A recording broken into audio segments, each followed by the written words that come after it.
Hello, Leonard. Thank you for taking the time to speak with WuBlockchain today. Could you briefly introduce your background? How did you first move from traditional finance into the crypto industry? Along this journey, what were some key moments or turning points that stand out to you? All right. So thank you for inviting me. So obviously, as everyone knows, my name is Leonard. I used to work in traditional finance. I started on my career in an investment bank on the technology side of things. First, I started off building out high frequency trading infrastructure, so like all this colocation setup, market data access. And after around 3 years, I started to move into the software side of things. So I started building risk engines for global equity market. Um, so trading stocks mostly. Um, and I spent around 5, 6 years in the traditional market. Um, and that's when I first had my uh, rodeo in entrepreneurial experiences. Um, so I first started off building a P2P lending platform back in China. That was like all the craze back then. Obviously, that market didn't survive. But throughout that process, I think I first I got like the first try in like working in a startup, like understanding how intense it is, how likely it's gonna fail. But also kind of made me realize that's something I wanted to do. I don't want to go back into working for like a traditional company, like corporate anymore. And I think more importantly, throughout that process, I get to learn about blockchain as a technology. I think I remember back then when I first started, obviously, like everyone, like, I started with investing. Like back then, 2018 around, it was like the ICO boom, and I invested in several projects through ICO. Obviously, make money in the first one, make like 20 times the money, and I thought I was a genius. And then lost all of it, like mostly all of it, in the next three ICO. But that got me interested in the technology, and then I started learning about it and started building things on it. I learned about how to build apps on Ethereum. And back then, there was actually still a debate between a permissioned and permissionless blockchain. So I also tried to build something on what was called Hyperledger. That's like my entire first experience with blockchain. Um, I built I also tried to build like another GameFi project. But then that didn't last for too long. And then that's when I first come into contact with Binance, and they were looking for like a project manager for some of their new product. And then that's when I eventually joined them. And then I spent quite some time with them. And that's, I think, an other moment for me, like seeing how a successful startup works. Like, so that was like before it was a fail experience, right? Now is uh how a successful product market, like how a company can look for product market fit, how to be a really strong team, how to focus on user and generate that positive feedback loop that eventually build into like a very successful company like Binance. I think that was like also a very valuable experience.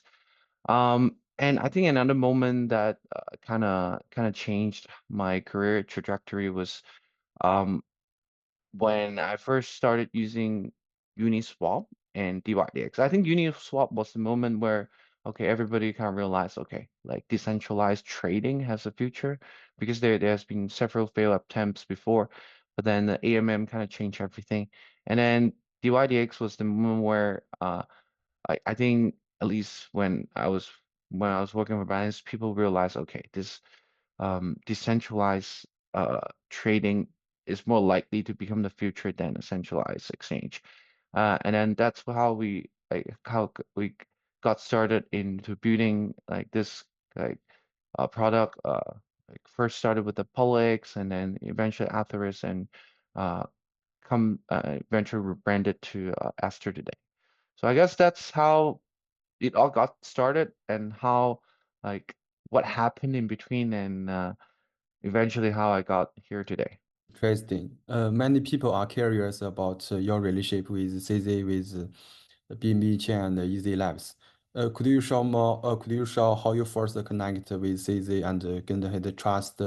What does the partnership look like today, and on what levels are you currently working together? So I first come into contact with CC when I was working in finance. Like back then, it was not, well, it was a big company, right? It's not like a 20 people startup anymore when I joined it, but still relatively small versus like today's finance. He doesn't work in finance anymore, but back like but back then he was the CEO and there was several projects that like I have to interact with him directly. Um I think like he's a very rational person in my opinion, and he back then he was very hands-on on a lot of the product project decisions. So we just like I never felt like he's like a very like he's a very easy person to work with as a boss, as a manager, I would say, because he's very rational. To get his trust, you just have to get things done, show result, and then then everything just happened very naturally, in my opinion. Obviously, he's very intense, but as long as you have a reason on the why you making certain decision, I think is very easy to agree and especially disagree with him, right? Like you easily get his respect if you make your case very clear. We can disagree with each other, but eventually we move on to execute. There's always this emphasis on like getting things done, execute like very quickly, iterate very quickly back then when I was working with him in finance. But then obviously like we went our separate ways. I went on to work on like Aster. He well he has his own journey. Let's put it that way. Um, but then after like Easy Labs is now an investor in Aster. And we haven't actually raised any more fund from outside investors. So he being the major shareholder of like the Easy Lab funds, like obviously he is a big stakeholders in our project. So we do have regular meetings to report to Easy Labs, not just on like how we're doing, also like discuss plans because Easy Labs has a whole portfolio of projects. We're very integrated into the BNB ecosystem, so we they can also provide ideas and resource on like how we can better integrate, how they see the trends are going, to advise us on like what are the things that we can do, what we should do, or we should stop doing. On a personal level, he's my mentor. I do call like text him and like have regular catch up with him on things like personally and professionally. And then I think he like his he's he's experienced all of this, right? I think one of the things that on a personal level that he helped me a lot is like how to deal with all this attention that's come along with a very successful TG. I think there are very few people in the planet have that kind of experience. Like Aster's rise recently has been very rapid and uh especially in terms of like token price and BNB had experienced that, right? And that's why he can give like very good advice to me personally on like how to deal with that like attention, how to convert that attention into something that is beneficial to the project, beneficial to the holders, how to prepare for what might happen in the futures, what are some of the potential risks that comes with like like with such a volatile price on the token, etc. So that's that's how like we interact. Yeah, and I think he's been a very important advisor for both myself and the project. Okay, that's a fascinating story. Okay. Next question. How do you plan to compete with HyperLiquid? What are Aster's main strengths or unique advantages in product design, user experiences, or market uh, positioning? How do you define Aster's place within the product space? Okay, on this question, okay, we could get asked a lot to about HyperLiquid, how do we compare with them, and rightfully so because they are obviously a market leader. I have a lot of respect for them. But I think like PrepDex is too early. We are still relatively small compared to the centralized exchange. We're more likely to get users from uh sex, other sex than DEX. And the market is growing, right? So it's like we can focus a little bit more on like new users that are coming in than to poach user from other perp decks. And I think the market eventually is going to be big enough to have different exchanges uh, that are good at different things, targeting different like specific group of audience.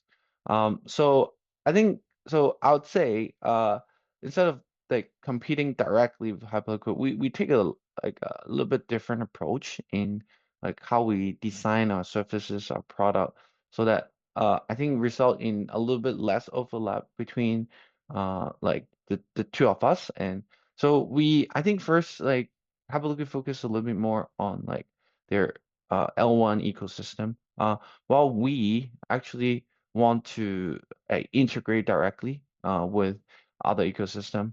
Uh, so we support multi-chain natively instead of having other chain to bridge the assets to us. And we were more active in like collaborating with like ecosystem project like For, like Lista, Wi-Fi, etc. So yeah, I think that's like a fundamental difference between us.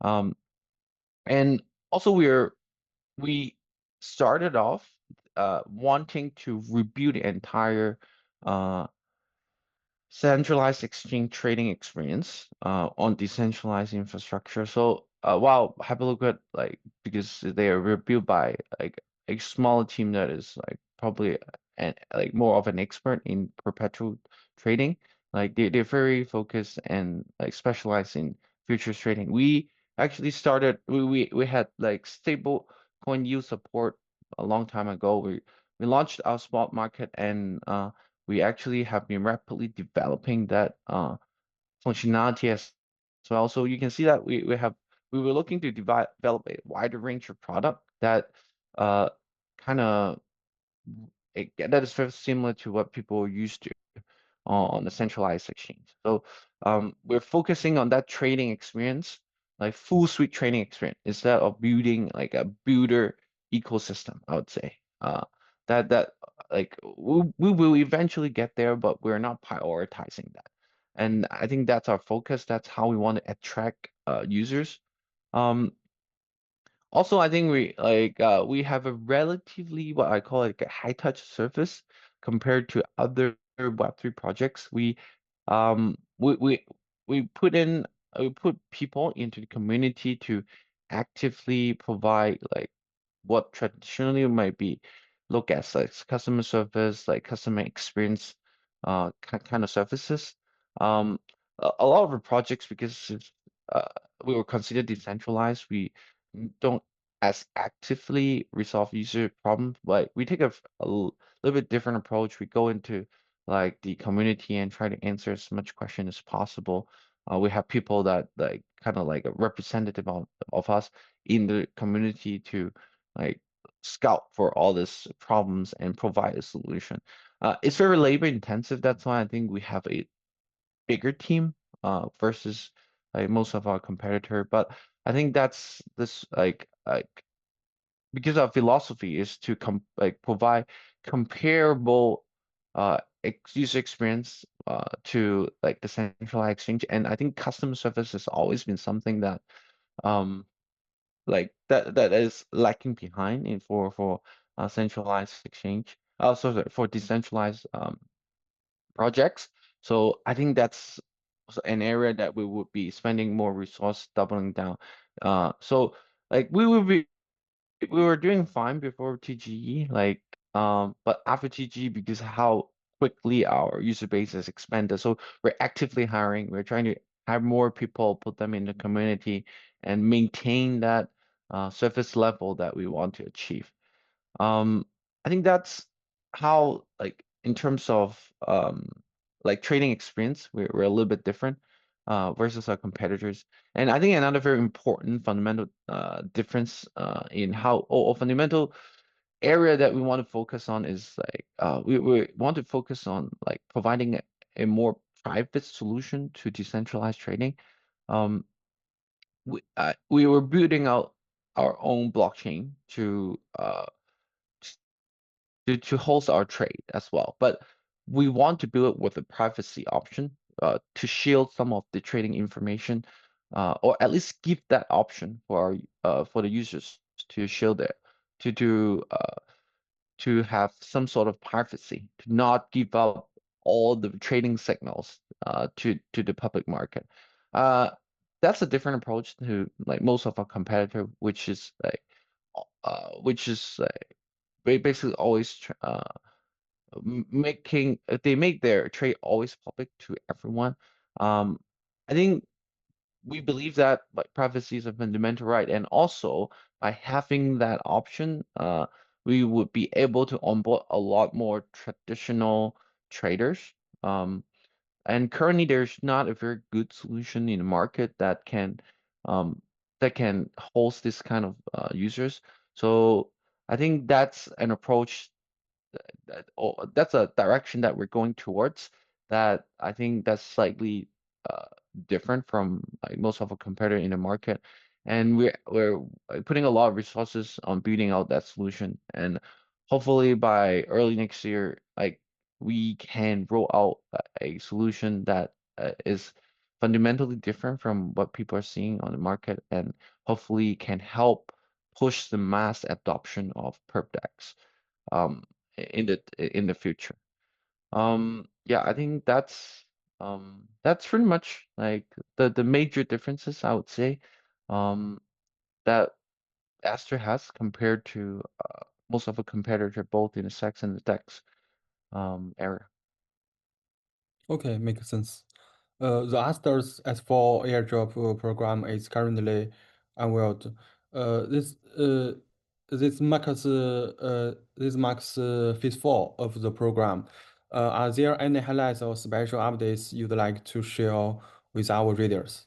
Well, I think um, it's S4, so we've learned a lot through S1, S0 actually. We start with S0 to S3. We have been updating how we give out points to make it more fair. So going into S4, the rules remain relatively stable. But I think the most exciting thing is that because we have TGE and we want to add more utility to our Aster token.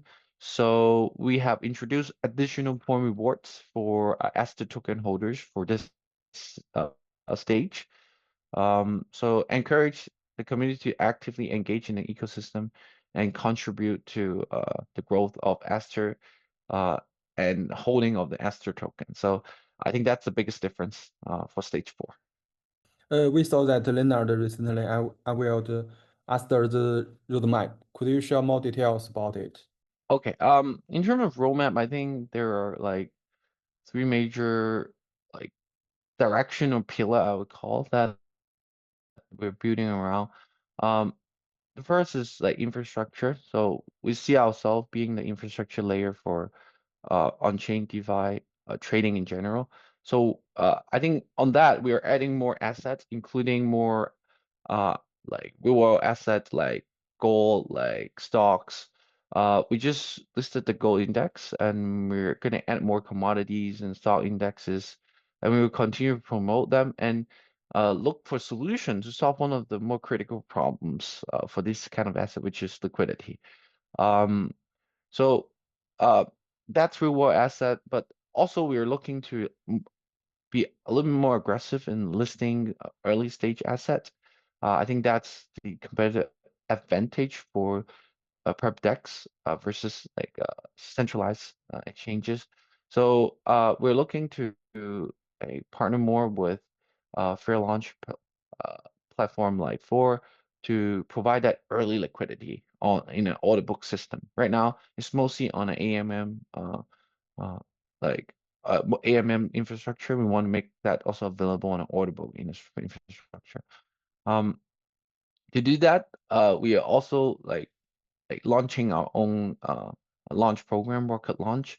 We'll continue to push that, iterate on that, and make sure that we list high quality assets on our spot side of things. Uh, and if well, if any of the listener of this podcast has any good suggestions, uh, feel free to join our Discord and come give us some suggestion on what are the asset that we should be looking for, what are the asset that you want to trade, so that we can list things that our user actually are interested in trading.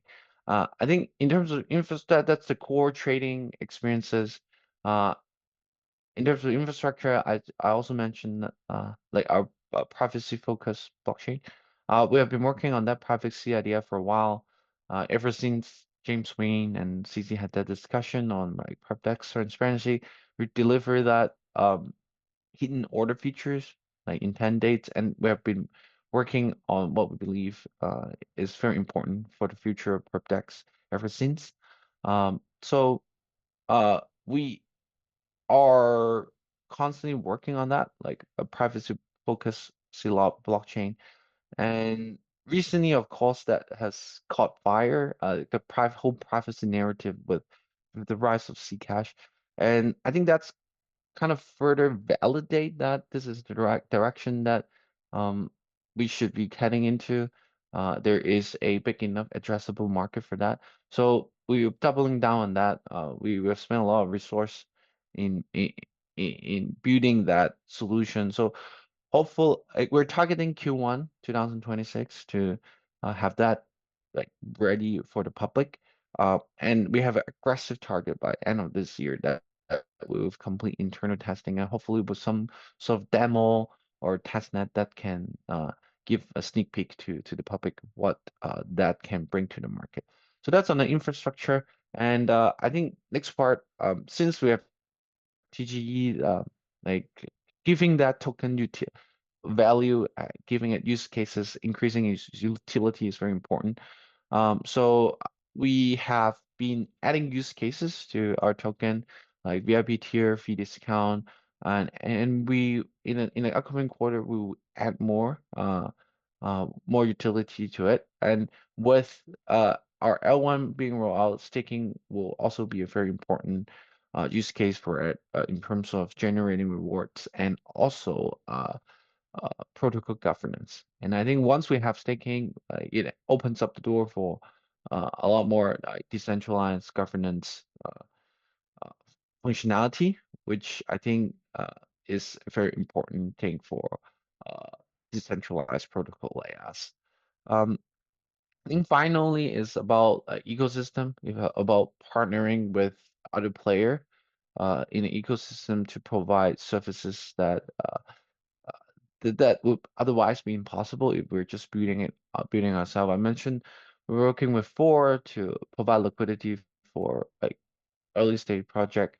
Um, I think at the same time we're working with like saving protocols like Lista, Venus to like double down on our earn and trade product, which is what's which is something that we've been doing quite effectively historically. And I think like user like that function because it improved the capital efficiency, like allowing them to like trade, uh, earn while they trade basically. And for some of the big whales, like institutional users, like even though like it might just be several percentage point in terms of yield because of the size of the trade, it becomes a significant source of income for them. So we will work with ecosystem partner to like further develop functions on that. We are also enhancing our broker program. So I think for a lot of PerpDex, PerpDex protocol, that is workers or builders that can build on top to build a front end for the project is very important.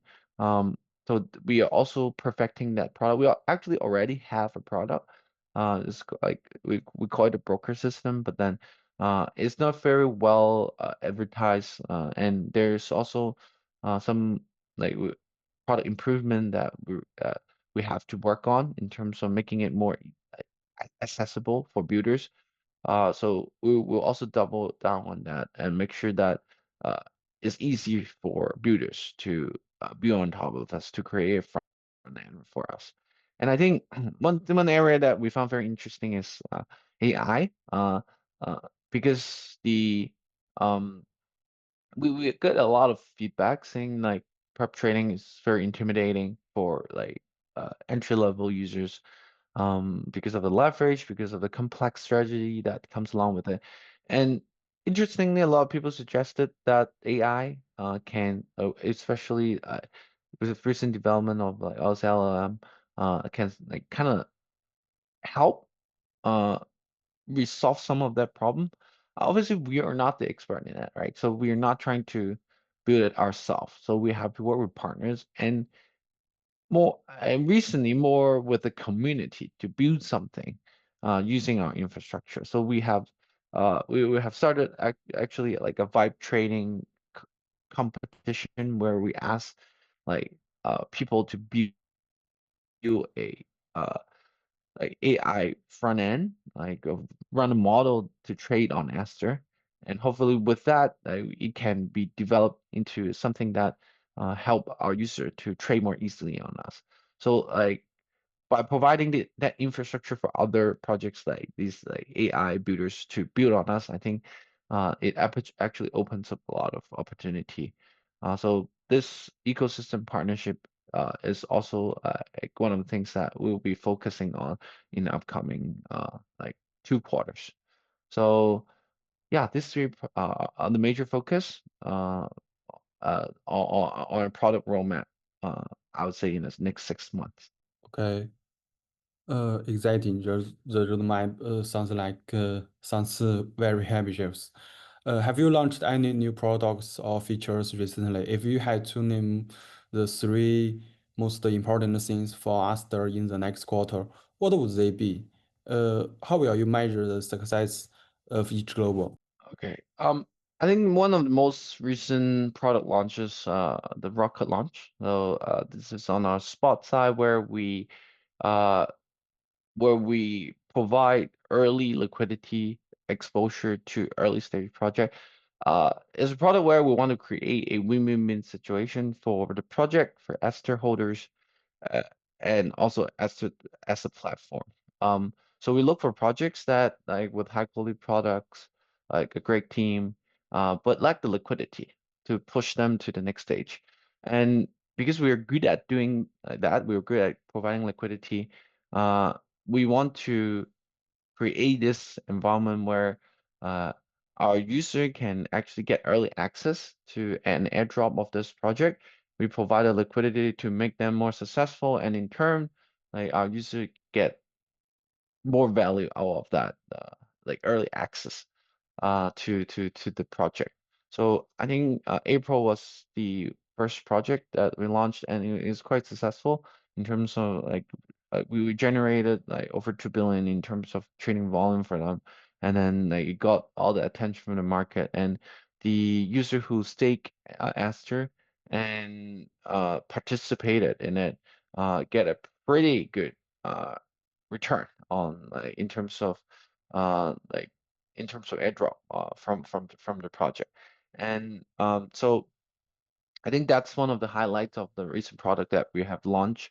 And the second part of the question is about the three most important things for Esther in the next quarter. I would say like first, like we get a lot of feedback on like our trading experience. I think trading is still the heart and core of our product. So improving that experience through customer, like responding to the customer feedback on the core trading experience, that's like number one. We want to provide the best in class experience in terms of trading. I think the second is to continue to explore new new product features that would generate value for our users. So I think what I mentioned, like listing more uh, RWA, for example, are things that use things that users want to trade and are willing to pay for it, is very important because I think um uh because you also mentioned how we measure success. I think uh, a successful product would generate value to user while building a business model that can capture that value and redistribute it through a effective tokenomics. I think that's technically how things can work in i- in a positive cycle in this in crypto projects. Like often projects kind of like a lot of great projects have one or two of this. Like they have a great product, but then they don't have like a business model that can capture that value, right? Like, collect enough fee, right? Or they have like great product, great business model, but then that they don't have tokenomics that can redistribute that fee to the holders. And because once you have all this to figure out, like your incentive for the builders, for holders, for your users kind of align, right? So I think that's how we see like whether we have succeed in building a project in a product is like you have the product market fit and have the business model to capture that value and have a token tokenomics, like token system that can distribute that fairly to create a flywheel, create like a cycle that would refeed itself.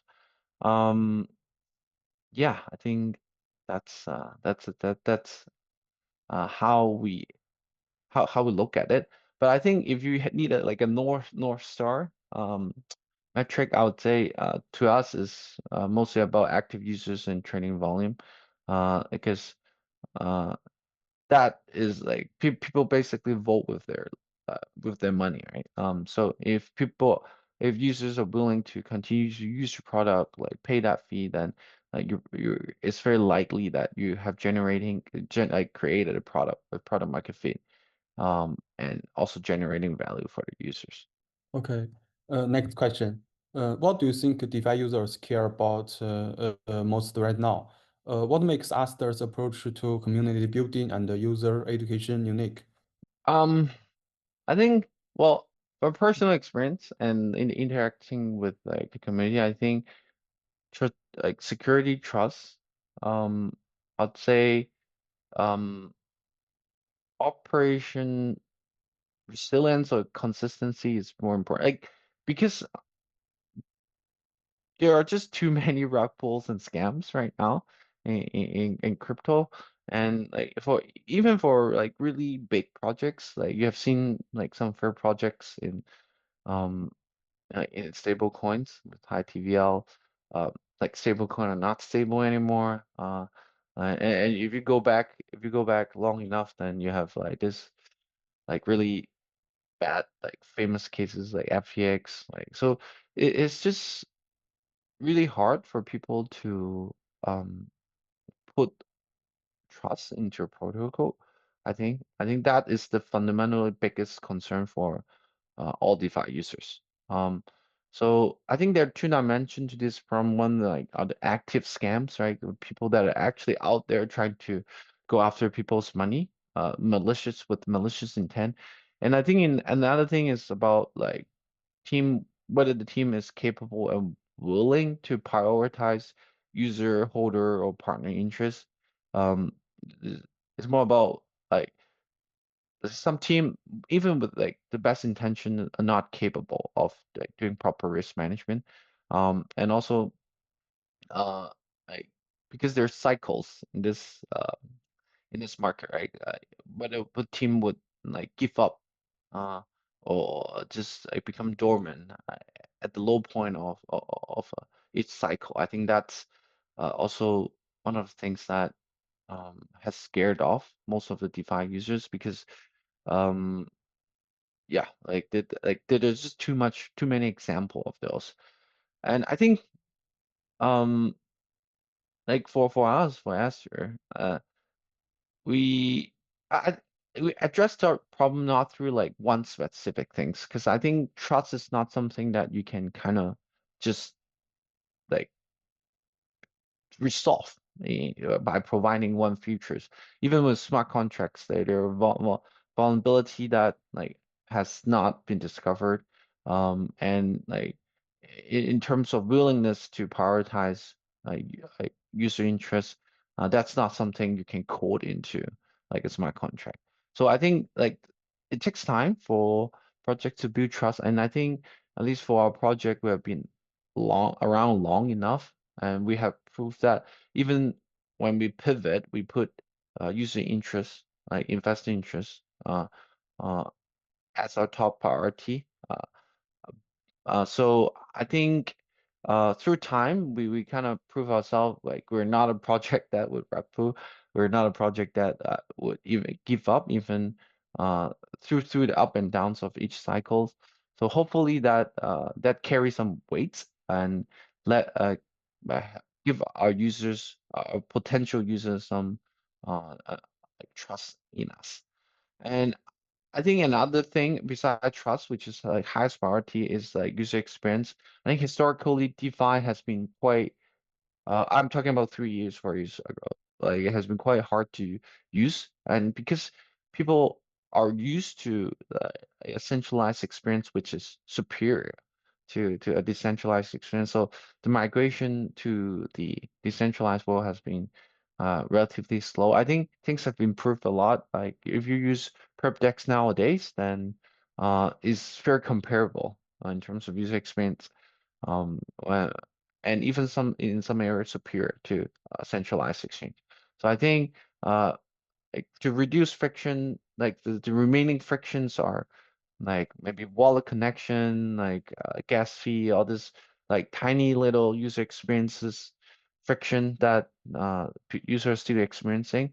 Uh, it is something that DeFi user care a lot more about, and we as a project is looking to kind of like reduce that so that to make the transition a little bit easier for DeFi user who are more used to a centralized user experience.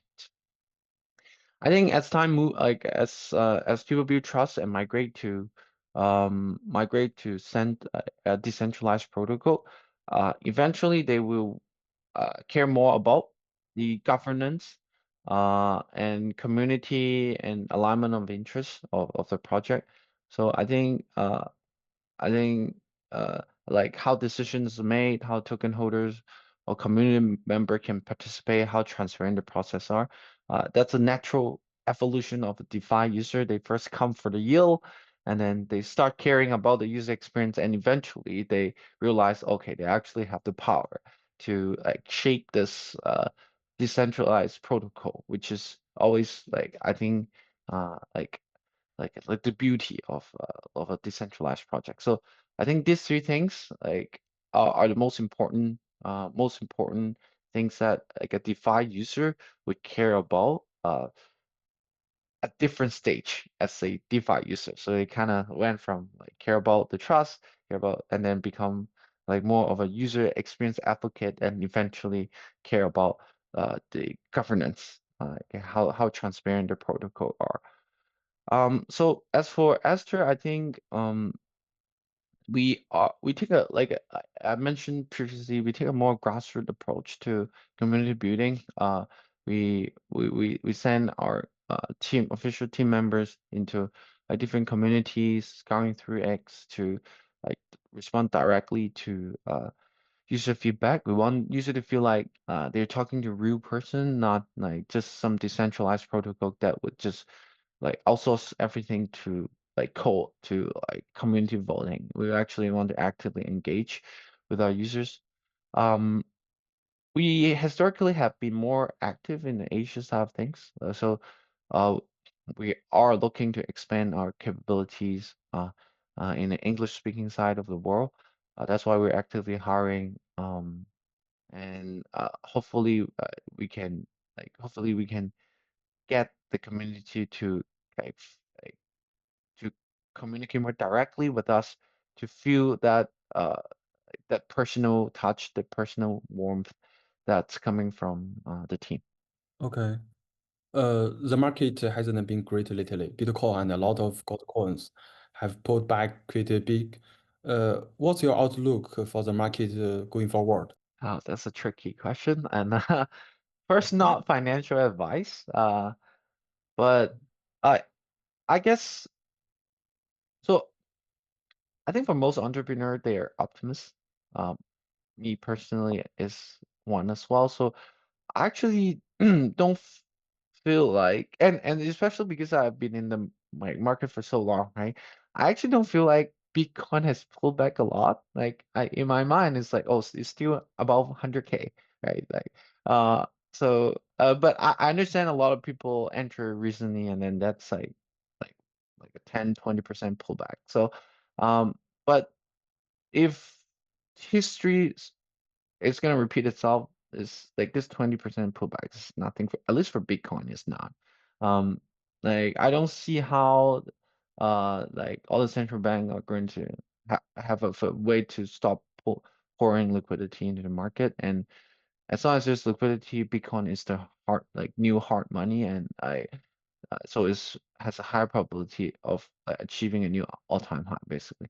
As for altcoins, it is really hard to predict the winner because well most the market is already pricing most of the expectation, but in my personal opinion I do think projects or altcoins with a clear path to positive cash flow are more likely to survive, and I think survival is probably the most important thing um for or the most certain thing that can lead to a successful investment, because it's more likely that project that can survive one cycle can re reach their all-time high or have another all-time high in the next cycle. In this cycle, it's hard to predict whether this cycle like is the end of this cycle. If it is not, yeah, like we might see another round of all-time high for all this like all coins in this season. But another way of I think looking at it is like look for projects that are likely to survive one cycle, and like we all see that like narrative kind of rotate, and is it will come back in the next cycle, and uh every cycle we have seen like higher all-time high for projects that have a positive cash flow. So there are several vertical prep decks, like obviously is one of the vertical that have it has a very high potential of achieving that. I think stablecoin is also very like very has very clear path to like a positive cash flow. So these are the obvious one that I think personally think that uh it could survive and likely achieve long-term success. So yeah, that's my 2 cents on the market and the altcoins. Uh, Thank you, Leonard, for sharing this insight with us. It's been very valuable conversation for our readers to better understand Aster. Thanks again. See you. Thank you.